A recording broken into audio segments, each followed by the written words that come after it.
Welcome friends, once again welcome you at MPS motivators. स्वागत है आप सभी व्यूअर्स, आप सभी फ्रेंड्स का हमारे ऑनलाइन प्लेटफॉर्म एमपीएस मोटिवेटर्स में। फ्रेंड्स, आज के सेशन में देखेंगे methods of translation from Hindi to English of different Hindi sentences.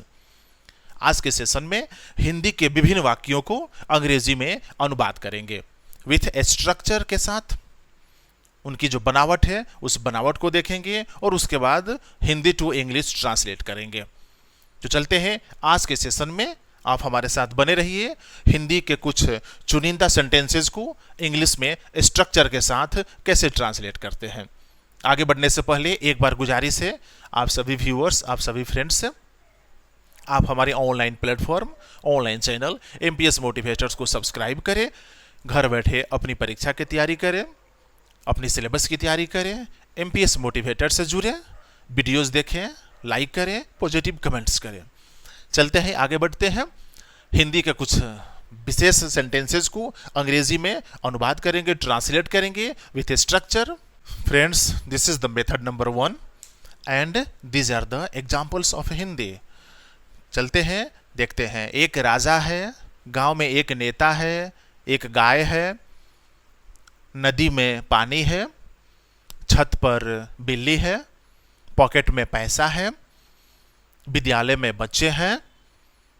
इस तरह के जब सेंटेंसेस मिलेंगे तो इस तरह के सेंटेंसेस बनाने का जो स्ट्रक्चर होगा उस पर हम डिस्कस करेंगे। इस तरह के हिंदी के सेंटेंसेस में जो हिंदी के सेंटेंस होते हैं उसमें आपको नजर आएगा कि यहां सब्जेक्ट फिक्स है, सब्जेक्ट दिया हुआ है, लेकिन जब अंग्रेजी में उसका अनुवाद करेंगे, अंग्रेजी में जब उसकी शुरुआत करेंगे तो वहां पर सब्जेक्ट के जगह पर कुछ दूसरा ही वर्ड देना पड़ता है। तो आइए देखते हैं इस प्रकार के सेंटेंस को बनाने का structure. So friend, this is the structure. यह बनावट है। सबसे पहले there plus verb plus noun plus other word. आप देखेंगे सब्जेक्ट के जगह पर देयर का प्रयोग किया गया है। एंड देयर जो डम्मी है, नकली है, इसका कोई मीनिंग नहीं है, इंट्रोडक्टरी देयर है। बस सेंटेंस को शुरू करने के लिए सब्जेक्ट के जगह पर एक ऐसा वर्ड जिसका कोई मीनिंग नहीं होता है। इसका कोई मीनिंग नहीं है, यहां पर सब्जेक्ट के जगह पर आया हुआ है, on the place of subject, but इसका कोई मीनिंग नहीं है। इट इज डम्मी, यह नकली है। लेकिन जब इस प्रकार के सेंटेंस मिलेंगे तो शुरुआत देयर से होगी, उसके बाद वर्ब देंगे। वो वर्ब सिंगुलर भी हो सकता है, प्लूरल भी हो सकता है, अकॉर्डिंग टू नाउन। ये जो नाउन है इसके अनुसार सिंगुलर या प्लूरल होगा, देयर के अनुसार नहीं होगा। आइए देखते हैं।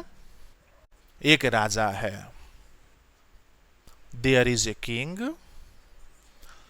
गांव में एक नेता है, there is a leader in the village. एक गाय है, देयर इज ए काऊ। इस तरह के सेंटेंसेस और भी मिलेगा। एक राजा था, पास्ट फॉर्म में चलेंगे, देयर वाज ए किंग। एक साधु था, देयर वाज ए सेंट। दो छात्र थे, there were two students. According to there, there के अनुसार वर्ब का प्रयोग नहीं होता है, जो नाउन आएगा उस नाउन के अनुसार होगा। एक राजा है, there is a king, king के अनुसार इज लगा। दो राजा थे, दो राजा हैं, देयर आर टू किंग्स। तो किंग्स के अनुसार आर का प्रयोग करेंगे। तो प्रेजेंट में हो या पास्ट में हो, देयर का प्रयोग होगा। वर्ब के जगह पर इज, एम, वाज, वेयर का प्रयोग करेंगे, चाहे प्रेजेंट में हो चाहे पास्ट में हो। और इस प्रकार के सेंटेंसेस एकदम इजी वे में आराम से बनेगा। देयर का प्रयोग करके बनाएंगे, देयर नहीं यूज करेंगे, सेंटेंस आपका गलत हो जाएगा, रॉन्ग हो जाएगा। चलते हैं method number 2। Friends, this is the method number 2। देखते हैं हिंदी एग्जाम्पल्स। मैं पीट सकता हूं, हम लोग बाघ मार सकते हैं, मैं नदी पार कर सकता हूं, मैं परीक्षा पास कर सकता हूं, हम लोग इस काम को कर सकते हैं। फ्रेंड्स, इस तरह के जब सेंटेंसेस जहां पर सब्जेक्ट सिर्फ दो मिले, मैं और हम लोग,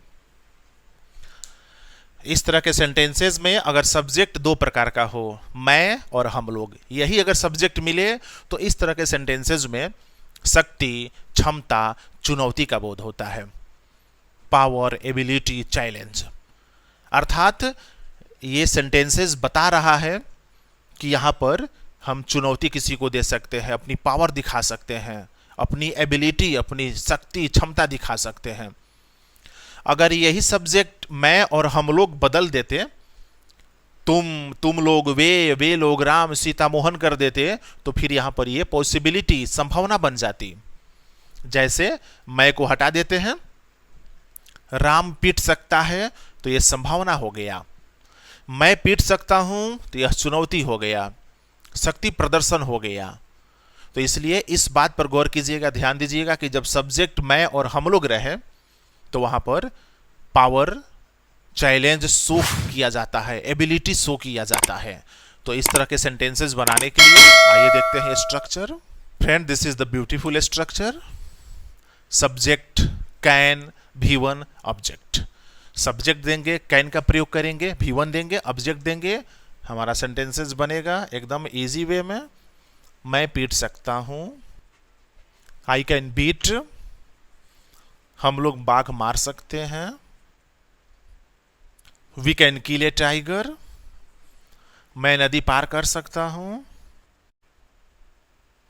आई कैन क्रॉस द रिवर।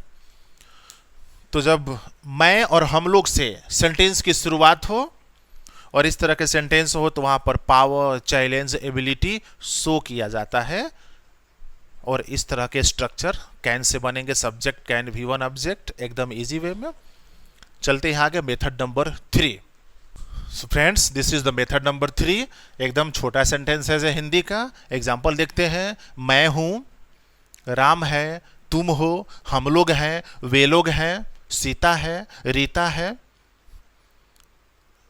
इस तरह के सेंटेंसेस जब आपको मिलते हैं, अगर कोई प्रश्न करता है कौन है, तो आप आंसर देते हैं राम है, मैं हूं, सोहन है, सीता है, गीता है। तो इस तरह के सेंटेंसेस एकदम हिंदी में बहुत छोटा है। इंग्लिश में देखते हैं इसका स्ट्रक्चर। सो फ्रेंड्स, हिंदी का सेंटेंस बहुत छोटा है, इंग्लिश का स्ट्रक्चर बहुत लंबा हो गया। इट, सबसे पहले इट देंगे प्लस इज और वाज। अगर प्रेजेंट में सेंटेंस है तो इज देंगे, पास्ट में है तो वाज देंगे। सब्जेक्टिव केस भी दे सकते हैं, ऑब्जेक्टिव केस भी दे सकते हैं, दोनों चलेगा। आइए देखते हैं। मैं हूं, इट इज आई कहिए या इट इज मी, दोनों चलेगा। आई सब्जेक्टिव केस हो गया एंड मी ऑब्जेक्टिव केस हो गया। राम है, इट इज राम। राम के बदले में ही का प्रयोग नहीं करेंगे, प्रोनाउन नहीं देंगे। नाउन अगर है तो नाउन नाम ही रहेगा। सीता है, इट इज सीता। तुम हो, इट इज यू। तो हिंदी के सेंटेंस देखने में काफी छोटा है, इंग्लिश से जब बनाएंगे तो थोड़ा सा सेंटेंस लंबा हो जाता है। इट देंगे, सब्जेक्ट के जगह पर इट, इज और वाज टेंस के अनुसार। प्रेजेंट में है तो इज, पास्ट में होगा तो वाज। प्रोनाउन होगा तो दोनों केस यूज कर सकते हैं, सब्जेक्टिव ऑब्जेक्टिव भी चल सकता है। अगर नाउन होगा तो नाउन दे सकते हैं, राम, सीता, मोहन, सोहन, नाउन दे सकते हैं। जैसे मैं हूं, it is I, it is me, दोनों सही है। सो फ्रेंड्स, आज के सेशन में 3 इंपॉर्टेंट स्ट्रक्चर्स जो हिंदी से अंग्रेजी स्ट्रक्चर के साथ आप लोगों ने जाना और सीखा। इस तरह के अनगिनत हिंदी सेंटेंसेस का अंग्रेजी में अनुवाद जानने के लिए आप हमारे ऑनलाइन प्लेटफॉर्म MPS मोटिवेटर्स को सब्सक्राइब करें। घर बैठे अंग्रेजी पेपर, अंग्रेजी सिलेबस एंड कॉम्पिटिटिव एग्जाम्स का कोई भी अंग्रेजी पेपर एकदम आसान ढंग से मजबूत करें, एकदम इजी ढंग से सॉल्व करें। MPS मोटिवेटर्स के साथ आए। देखते रहिए हमारा ऑनलाइन प्लेटफॉर्म MPS मोटिवेटर्स। मिलते हैं नेक्स्ट सेशन में कुछ और इंपॉर्टेंट हिंदी के सेंटेंसेस को अंग्रेजी में अनुवाद करते हुए। बने रहिए, देखते रहिए हमारा channel MPS motivators. Till then, thank you very much.